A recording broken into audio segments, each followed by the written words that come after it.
This print actually demonstrates a certain action or practice that I used to do, which is building a new work on an image of an older work of mine, as if relating works together. Since I've always believed that there is no abrupt cut between different phases or different steps of the work of any artist. It's continuous as it is in the history of fine art. I do believe strongly that there is no abrupt cuts between one era and the following one. What we see here is an image of a painting of mine, probably done in a close date to 1993. This painting was a mixed media painting in which I used images of a girl reproduced in a type of variation in black and white or monotone, in color, or interrupted by color and black and white. As if I am hinting at the seasons.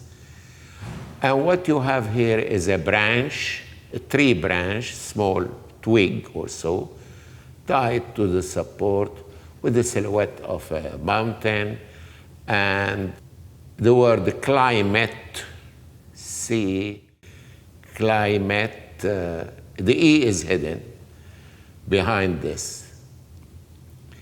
So the painting was called Climate, and it has these moods changes, if you want, yet it is the same photograph.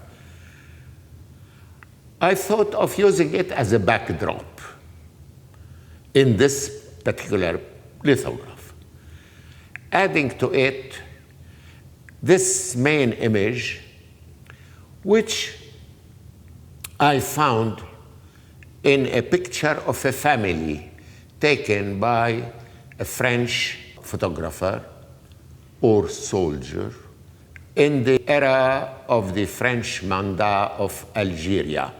I found it in a book called Colonial Harem by Malik Alula.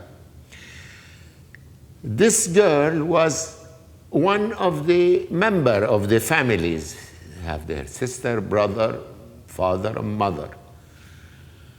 I don't know why, sometimes I have a fixation about a certain expression of a certain photo. This expression of her face, of this girl, was so intriguing that I decided to crop it from that photo and use it as a main image that would look like a portrait of somebody, knowing quite well that portraits of people is very sort of praising of the person illustrated in the painting. You can't tell what she is thinking of.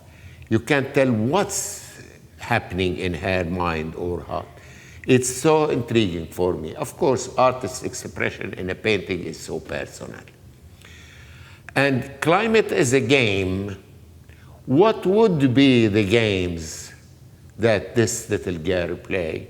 I have here a little cloth doll, but at the same time, I have these images from the pharaonic engraving on stone.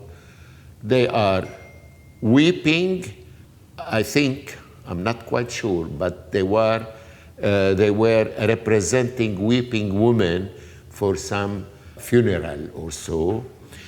I opted to put them on what looks like a stand, so they would look like puppets, where the puppet is supposed to be funny and joyful, but at the same time, they are not funny and joyful. This paradox, which marks our life. Dolls at play. Of course, when we say lithography in our modern time, it's rarely done on stone. It's done on lithographic plates, which is light sensitive and used commercially to print all the books and magazines and you name it. So I use these plates. All the elements that I want to put, I reproduce them in acetate films that are put in a light box, exposed to UV light, so the plate is developed after, inked and printed. Of course, I'm standing there mixing the ink and deciding about it. So every single color in here has a separate lithographic offset plate.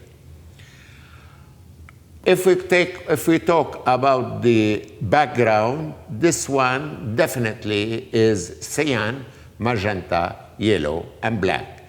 So you have 4 colors. This warm brownish is 5. This is number 6. The red is number 7. The black here is 8. Blue here is 9.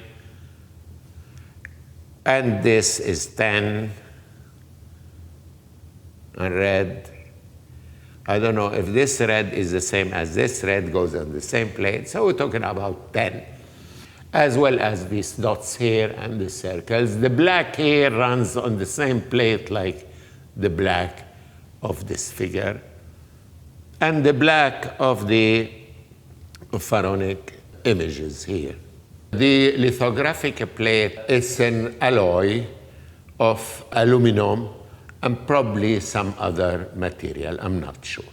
The original photo, the original photograph, when you want to print it in a book or a magazine, you have to render it into dots. You place a screen with dots on top of the image itself in a light exposure box. And you have another acetate sheet that is sensitive to light, like a negative, like the old-fashioned roll film. When you expose it, the light will go through the image itself and be translated into dots on the new film. Well, this film then can be inked and printed. So you turn an image taken by the camera to an image exactly the same, but composed of dots. That's when the image is in black and white. And you can, of course, print it in black or red or blue, whatever color you want. If the image is in color, you have to do what is called color separation process. That would turn all the tones and the hues in a picture to 4 basic colors used for printing: cyan, magenta, yellow, and black. For each color, you will have a film, a separate film. And you print them on top of each other, you will get the same combination of colors of the original print.